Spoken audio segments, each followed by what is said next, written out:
만약에 비트코인을 막을 수 있었다면 미국은 막았을 겁니다. 그런데 막을 수 없다는 결론을 얻는데 그렇게 오래 걸리지 않은 것 같고요. 네. 막을 수 없다면 가까이 둬야 되겠죠.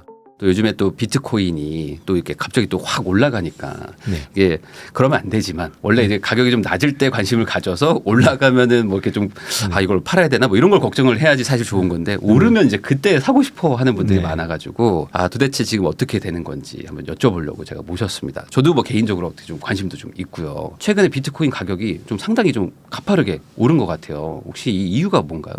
네, 좀 떨어졌다 다시 오른 거죠. 네. 그러니까 원래 여름에 좀 올랐었다가 좀 가을에 한동안 안 좋다가 지금 막 가파르게 오르고 있는데요. 1년을 놓고 보면 거의 2배가 넘었습니다. 근데 올해 연초에 너무 많이 떨어졌었죠. 왜냐하면 FTX라고 거래소가 그 도덕적 해이였죠. 네. 거래소 고객들이 예치금을 막 써버렸죠. 그래서 많이 신뢰를 잃고 떨어졌다가 회복되는 게 약간 있고요. 또 하나는 내년에 비트코인 반감기입니다. 그래서 4년마다 돌아오는 반감기인데 나중에 또 설명드리겠지만 이게 암호화폐 세계에서 약간 축제 같은 기간이에요. 그래서 그 기대감이 또 있고 무엇보다도 이제 최근에 많은 이제 오른 이유는 그 블랙록을 비롯해 가지고 미국의 주요 금융기관들이 비트코인 현물 ETF를 SEC에 신청을 했는데 그것이 내년 초에 승인이 날 거라는 기대감이 굉장히 지배적입니다. 아까 말씀하신 ETF가 승인이 될 거라는 거가 결국에는 무언가 이 가치를 끌어올릴 거기 때문에 기대감이 생긴다는 거잖아요. 그렇죠. 그럼 그 이유가 뭘까요? 비트코인은 매우 독특한 자산입니다. 비트코인은 삼성전자보다도 시총이 훨씬 높거든요.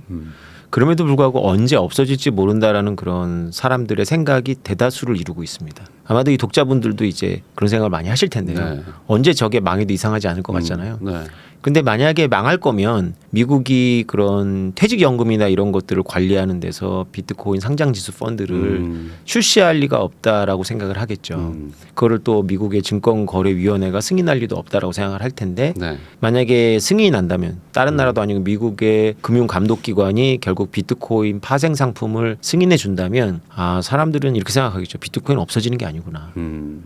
이런 다 관점이 바뀌겠죠. 네. 그러니까 사실 비트코인이라는 거는 어찌 보면 뭐 이렇게 만질 수도 없고 뭐 아무것도 아닌 어떤 어찌 보면 데이터인데 이 데이터라는 거에 대해서 막연하게 언제든지 없어질 수 있잖아. 이런 것들에 대한 의혹이 조금 해소되는. 그렇죠. 그러니까 이제 한마디로 이제 뭐 정식 약간 인정을 받았다. 그렇죠. 그러니까 이렇게 되는 거군요. 그렇죠. 그러니까 비트코인 역사에서 지금 15년째인데 만약에 그렇게 된다면 비트코인 역사에서 한 챕터가 바뀌는 거죠.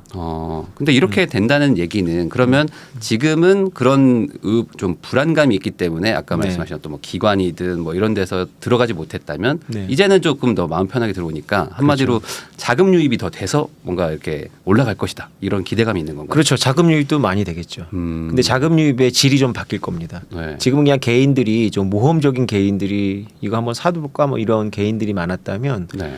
미국에서 그렇게 승인이 나버리면 한국 정부와 관련 있는 데서도 투자를 할 거고요. 그러니까 그런 기관들이 이제 법인이나 큰 대기업이나 이런 데서 투자를 하겠죠. 그럼 대형 투자 뭐 회사나 이런 데서 돈이 뭐 들어오는 게 뭐 개인보다 훨씬 더 클 텐데 그렇죠. 네, 그런 그렇죠. 것들이 이제 상당히 미리 좀 약간 반영된 것도 있다. 그렇죠. 그러면은 여기서 제가 좀 궁금한 거는 어떤 압력이 세진다고 하셨는데 이게 계속 지금까지 안 됐던 이유가 있을 거 아닙니까? 안 됐던 이유는 이제 계속 거절했기 때문에 안 됐는데요. 네. SEC가 계속 거절한 사유가 똑같았습니다. 소비자 보호가 안 된다는 거였어요. 소비자 보호. 소비자 보호가 안 되는 이유는 가지고 있는 사람들이 누군지도 모르고 너무나 많이 가지고 있고 그래서 가격 조작이 가능하고 네. 무엇보다도 해외에서 미국 바깥에서 많이 갖고 있다. 이런 것 때문에 이제 가격 조작의 위험이 높고 그래서 소비자 보호가 안 된다는 거였는데 최근에 미국 법원에서 그 너희 이유가 너무 그 진부하다라고 판결을 내렸어요. 네. 그래서 금융거래위원회가 SEC가 졌죠. 그런 것들이 이제 반영이 되는 겁니다. 가격에. 네. 그러니까 약간 궁색한 변명으로 막아왔었다라는 약간 판결을 받은 거군요. 그렇죠. 그러니까 이런 거죠. 그러니까 이쪽 신청하는 쪽의 주장은 네. 너희들이 허락을 해줘서 큰 대형 은행들이 이런 상품을 만들면 가격이 안정된다. 시세 조작도 못한다. 네. 그렇게 되면 많은 게 노출되잖아요. 네. 감옥 갑니다. 시세 조작하면 그렇게 되면. 지금은 시세 조작을 해도 감옥을 못 보내요. 왜냐하면 어찌 보면 그렇죠. 뭐 아무것도 그런 그렇죠. 게 아니니까. 그러니까 지금은 증권에서는 생각하지 못했던 것들을 우리 눈화 때 아는 사람들은 많이 알고 있었다는 거 아닙니까? 기관들부터 던졌다는 거잖아요. 그런 거 했다가는 감옥 가죠. 네. 근데 이제 오히려 들어가는 게 더 그 너네가 이제 맡고 있는 그 이유를 해결할 수 있는 것이다. 그 소비자 보고 안 되는 게 SEC 너희들 때문이다라는 말이 한마디로 법원의 이야기는. 그러면은 생각보다 좀 확률이 높을 수도 있겠네요. 그렇죠. 그래서 이제 기대감이 높은 겁니다. 그럼 그게 한 대략 언제 정도로 지금 봐야 될까요? 그게 뭐 240일 동안 연기를 할 수 있어서요. 네. 그러니까 어쨌거나 SEC가 240일 시한 안에는 결정을 내려야 돼요. 그게 이제 내년 1월부터 3월까지 쭉 돌아옵니다. 네. 그러면은 그때 이제 되면은 이제 좋을 텐데 안 될 수도 있지 않습니까? 안 될 수도 있습니다. 안 되면은 어찌 보면 이제 물론 뭐 이건 다 알 수는 없지만 지금의 가격은 그럼 약간 기대감이 좀 있으니까 이게 좀 약간 조정을 받을 수도 있겠네요. 박살 나겠죠. 똑같은 사례가 언제 있었냐면 2016년도 말에 있었습니다. 그때도 2017년도 1월에 시한이 다가오고 있었거든요. 그게 첫 번째 ETF 신청이었습니다. 윙클보스 쌍둥이라고 그 둘이서 되게 잘생기고 페이스북의 창시자하고 소송까지 갔었던 국경올림픽에 나와서 조정 경기 나와서 6등도 했던 그 쌍둥이가 이제 비트코인에 빠져서 최초로 비트코인 현물 ETF를 SEC에 신청을 했거든요. 그리고 3년 동안 검토하고 연기하다가 2017년 1월에 최종 승인 거절을 했습니다. 그래서 가격이 쭉 빠졌죠. 그런데 2월부터 미친 듯이 다시 올라갔습니다. 다시 올라요. 그러니까 이게 참 코인 쪽이 참 워낙에 이제 약간 조정이 이게 10% 막 이런 게 아니라 쭉 내려가다 또 다시 또 올라가고 하다 보니까 이게 섣불리 이게 손이 나가지 않는 분들도 많을 것 같은데 그러면 이번에는 ETF 등록된다. 요거에 한번 조금 내가 생각 있으시면은 지금 들어가도 추가적인 좀 상승이 올 수 있을까요? 아니면 그건 되게 조심스럽네요. 이미 다 반영되어 있는 것 같기도 하고요. 그런데 만약에 이제 좀 조심스러우신 분들은 승인이 확인되고 들어가는 게 늦지 않으실 거예요. 승인 확인되고 들어가면 이제 기대감은 반영된 건 못 먹지만 그다음부터는 전혀 다른 차원이 펼쳐지기 때문에 이 가격은 아니거든요. 근데 이제 다들 걱정하시는 게 이제 승인 났다 속보 뜨면 또 바로 또 올라갈까 봐. 그때 사야죠. 그때라도. 그때 오히려 그게 낫죠. 뭐 지금 괜히 위험하게 들어가기보다는. 지금은 어쩌면 이게 기대감이 반영되는 데다가 승인 안 될 확률도 50% 됩니다. 반반이죠. 옛날에는 승인 안 될 확률이 압도적으로 많았었는데 지금은 이제 많이 올라간 게 반반인 거죠. 그래서 만약에 승인 안 되면 빠질 거니까 좀 위험하죠. 초보자가 지금 어떤 베팅을 하기에는. 그래서 오히려 그냥 확실해지면 그때 가서 하는 것도 좋고 아니면 뭐 만약에 안 되더라도 한번 내려가면 그때가 오히려 뭐 다시 저점 매수 기회일 수도 있으니까. 그러고 나서 많이 올라갑니다 또. 코인의 세계는 좀 어려운 것 같은데 그러면은 이제 말씀해 주신 건 이제 비트코인만 해당이 되는 거고 이인자가 또 이더리움은 어떻게 되는 건가요? 이더리움 같이 들어가는 건 아닌가요? 이더리움도 승인 신청이 들어갔죠. 근데 이제 이더리움은 비트코인하고는 약간 달라요. 그러니까 이더리움 자체가 아직 완전히 증권 시비로부터 자유로운 건 아니거든요. 비트코인 자체는 증권이 아니에요. 그거는 SEC가 여러 번 밝혔거든요. 근데 이더리움에 대해서는 왔다 갔다 해요. 모호하거든요. 이더리움을 기반으로 한 ETF는 조금 다른 이슈가 있는 거고요. 비트코인은 딱 이슈가 하나 남은 겁니다. 소비자 보호. 비트코인 자체가 무슨 증권성 시비가 있는 건 아니에요. 그러면 이더리움하고는 약간 같이 움직인다기보다는 조금 좀 이슈가 다를 수도 있겠네요. 근데 이게 패턴상 비트코인이 올라가면 이더리움도 올라와요. 최근에도 올랐고.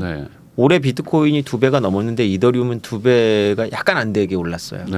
근데 이제 비트코인이 어느 정도 올랐다 싶으면 이더리움이 훨씬 더 빠르게 더 높이 올라갑니다. 그게 왜 그러냐면 비트코인은 사실은 깨닫는데 좀 어려워요. 왜냐하면 별다른 쓸모가 느껴지진 않거든요. 비트코인은. 근데 이더리움은 마케팅 천재들이 초기에 개입을 해서 만든 게 있어요. 그래서 패션을 주도하는 데다가 뭔가 쓸모가 있다는 걸 자꾸 어필을 해요. 그 실제로 이제 알아듣지는 못하는데 일반인들이 들으면 무슨 말인지 모르는데 쓸모가 있어 보여요. 비트코인만큼 안정성도 검증이 됐고 쓸모도 있는 이더에 이제 마음이 가죠. 그래서 이더가 더 빠르게 오릅니다. 근데 제가 뭐 잘은 모르지만 이더리움은 이게 수량이 계속 늘어날 수 있는 구조 아닌가요? 오히려 이더리움은 디플레이션으로 줄어들 거예요. 앞으로 줄어들어요 이제는. 사용을 많이 하면 많이 할수록 소각되는 시스템으로 바꿨거든요. 그러면은 이제 비트코인은 물량이 이제 정해져 있고 이더리움은 약간 좀 사용을 많이 하면 할수록 줄어들 수도 있어요. 근데 이 이더리움이 약간 NFT나 뭐 이런 거에도 많이 쓰이는 그런 건가요? 그렇죠. 그게 이제 스마트 컨트랙 플랫폼으로 애초에 나왔기 때문에 비트코인보다 이제 확장성과 유연성이 높거든요. 계약을 삽입한다거나 뭔가 이렇게 쓸모가 많이 있죠 이더리움. 그러면 어쨌든 큰 틀에선 같이 가고 네. 그렇지만 이번에 ETF 요 건에 대해서는 약간 아직은 뭐 조금 이슈가 조금 더 있다. 그렇죠. 뭐 만약에 SEC가 비트코인 ETF를 승인하면 이더리움 ETF도 승인에 대한 기대감이 높아질 건 분명한데 SEC가 또 다른 논리를 개발할 가능성이 있어요.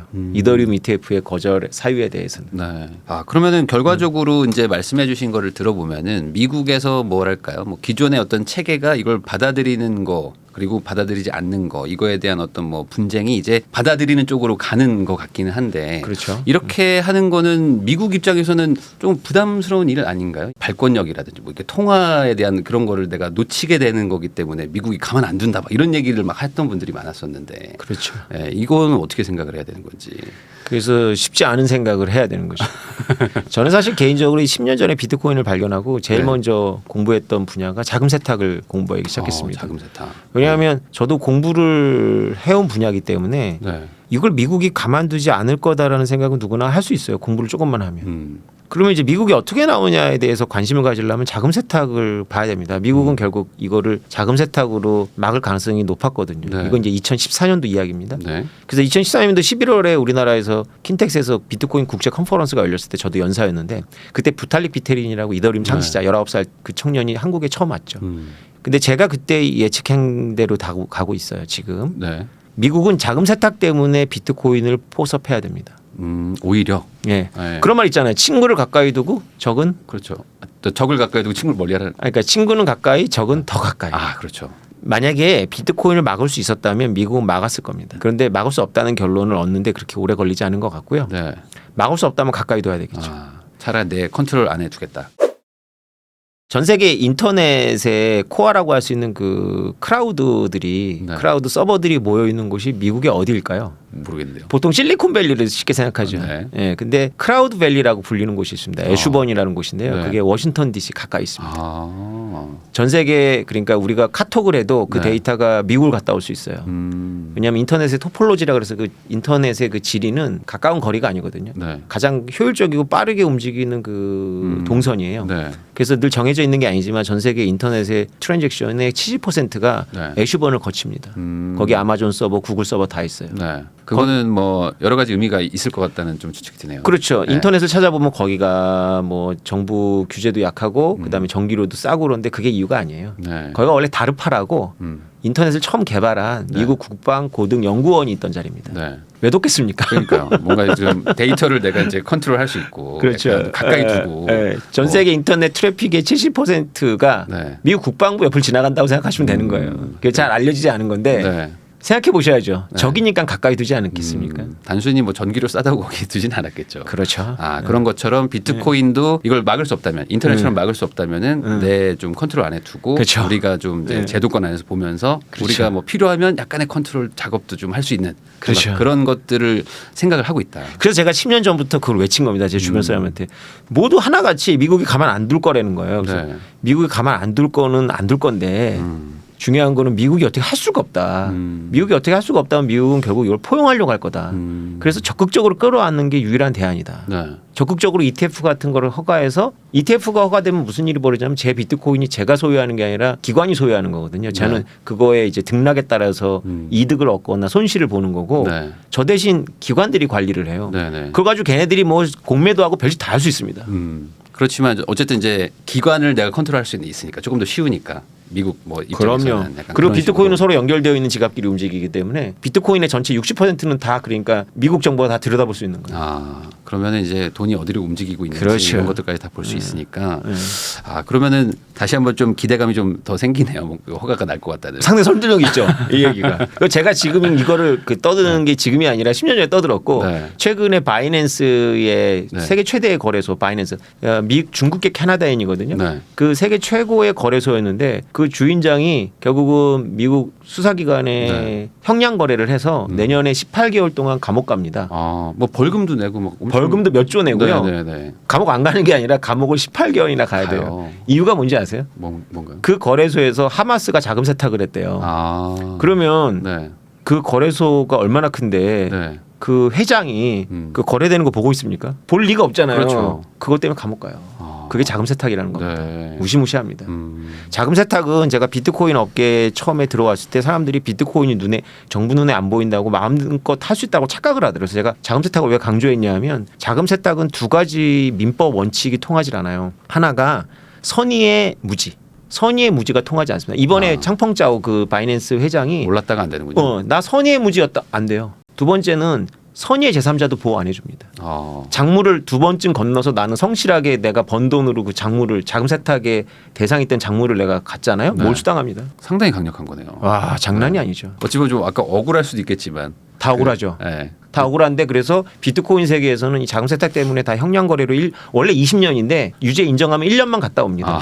그러면 왜 하죠? 많아요. 1년 동안 갔다 온 사람들. 그래요. 근데 짬뽕차오는 이번에 하마스 때문에 좀 오래 가는 것 같아요. 18개월이네요. 그러면 이게 오히려 그 비트코인 이 시장에는 호재라고 얘기했던 분들도 좀 있었거든요. 그날 안 떨어지고 그 새벽에 결정났는데 올라갔어요. 네. 불확실성이 없어진 거죠. 네. 그건 이제 일반 시장의 원칙에 따라서 불확실성이 없어졌으니까 그러니까 짬뽕차오가 그냥 유죄 인정했거든요. 그냥 18개월 갔다 오겠다. 네. 20년보다 나으니까. 몇 조 있는데 뭐. 근데 그 몇 조 있어도요. 네. 연방 감옥에 가면 이게 전에 갔던 슈렘이라는 친구도 감옥에 갔다 세계했는데 거기는 담배를 못 펴요. 네. 그래서 정어리 통조림으로 화폐를 쓴답니다. 교도소에서. 거기서도 뭔가 네. 화폐가 있군요. 그 돈을 우리처럼 이렇게 돈을 넣어주지 못하나 봐요. 네. 그래서 정어리 통조림을 잔뜩 확보해 갖고 네. 그걸 황제처럼 지내야 됩니다. 갔다 온 분들이 꽤 많군요. 그렇죠. 그러면은 그 비트코인, 이더리움 얘기해봤는데 사실 뭐 그 외 거를 이제 알트코인이라고 하는 게 있지 않습니까? 네. 그럼 그 알트코인들은 어떻게 좀 봐야 되나요? 저는 비트코인을 하면서 주변 사람들이 이제 비트코인 잔뜩 설득해 놨는데 네. 불장 때 이렇게 비트코인을 해가지고 돈을 벌었는 줄 알았는데 나중에 뭐 망했다는 거예요. 네. 많이 잃었는데 다 알트로 가요. 그러니까 뭐 1년 만에 90% 손해봤어요. 뭐 이런 분들 있잖아요. 네, 그래서 저는 처음에 막 욕 나오더라고요. 네. 왜 비트코인 안 하고 이상한 거래. 그런데 최근에는 제가 내가 생각을 잘못했구나. 사람들은 비트코인 못 한다라는 결론을 제가 얻었어요. 왜요? 너무 늦었다고 생각해요. 비트코인을 깨달았을 때 너무 늦거든요. 네. 그거는 저도 마찬가지였어요. 저는 2014년대 비트코인을 깨닫고 왜 2012년도 비트코인 10달러 안 했을 때 내 주변에 아무도 나한테 비트코인 얘기 안 해준 거야라고 화가 나더라고요. 나도 늦었다고 생각했으니까 네. 2017년도에 발견한 사람, 2020년도에 발견한 사람 다 늦었다고 생각하겠죠. 비트코인 하나 갖기 너무 어렵잖아요. 네. 지금 하나 살려면 그렇죠. 5천만 원 필요하잖아요. 비트코인 1,000만 원 갖고는 0.2 이렇게 하니까 기분이 나쁘잖아요. 근데 네. 알트를 1,000만 원치 사면 막 수억 개 주거든요. 네. 기분 좋잖아요. 진짜로 인생 역전이 되잖아요. 비트코인은 지금 인생 역전이 될 것 같지는 않잖아요. 뭐 지금 1,000만 원치 산다고 많이 올라봐야 1억이겠죠. 네네. 근데 알트는 잘하면 씨바 같은 경우에 뭐 1,000배 갔거든요. 1,000배. 1억 샀으면 1,000억 되는 거잖아요. 그렇죠. 네. 네. 그러니까 인생 역전을 한번 해보는 거죠. 그래서 알트 현상은 안 없어집니다. 네. 근데 이제 그건 아셔야 돼요. 알트는 너무 많고 네. 그리고 모럴 해저드가 너무 많아요. 발행자들의 모럴 해저드가. 그거를 내가 다 확인할 수가 없고 알트들은 뭔가 비트코인 플러스 뭔가를 추구해서 로직이 진짜 복잡하고 어렵습니다. 일부러 그렇게 만들어요. 네. 이해하지 못하게. 네. 상형 문자처럼. 그럴수록 더 권위가 있어 보이나 봐요. 네. 그러니까 알고 투자한 사람이 거의 없다고 보시면 돼요. 그러니까 이게 뭐 이렇게 종류가 많은데 이게 그렇죠. 왜 이렇게 있어야 되는지도 사실 잘 이해하기가 좀 쉽지는 않아요. 인간의 탐욕이죠, 뭐 탐욕. 아, 알트에 관심이 있으면 딱 두 가지 키워드로 한번 서치를 해보세요. 하나가 뭐냐면 예측 시장. 쉽게 말하면 도박을 네. 그 이더리움에서는 예측 시장이라고 하거든요. 스포츠 경기 예측하는 거, 이제 네네네. 베팅하는 거. 네. 미국의 2024년대 대통령 누가 될지에 대해서 베팅하는 거, 네. 환율 베팅하는 거 이런 걸 예측 시장이라고 하고요. 하나가 이제 SBT라고 해서 소울 바운드 토큰 신원 인증을 말합니다. 얼마 전에 월드 코인이라고 홍채 인식하면 주는 거 있죠. 그런 유형이 이제 신원 인증 코인들이에요. 네. 이 두 가지가 되게 유망하거든요. 네. 이 두 가지가 이제 AI하고 결합해가지고 가능하다라는 식으로 이제 마케팅이 나올 거예요.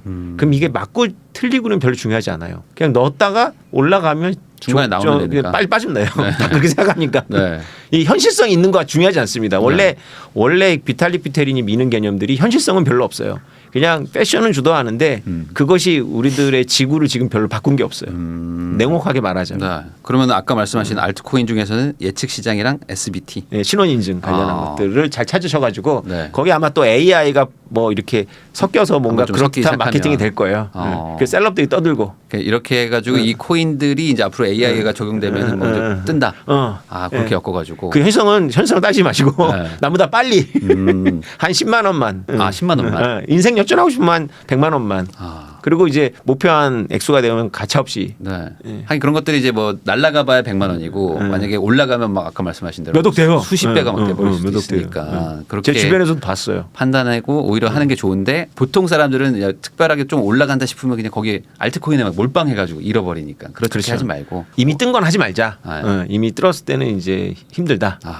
그러면은 큰 틀에서는 초보자라면은 알트코인은 좀 하지 말고 그 비트코인만 이더리움도 이더리움 괜찮죠. 괜찮나요? 예, 좀 괜찮죠. 그러니까 뭐 한 1억 있으면 한 네. 5천만 원 비트코인 사시고 이더는 한 2,500만 원 사고 네. 2,500만 원 그냥 현금 지고 계세요. 네. 현금도 필요합니다. 네.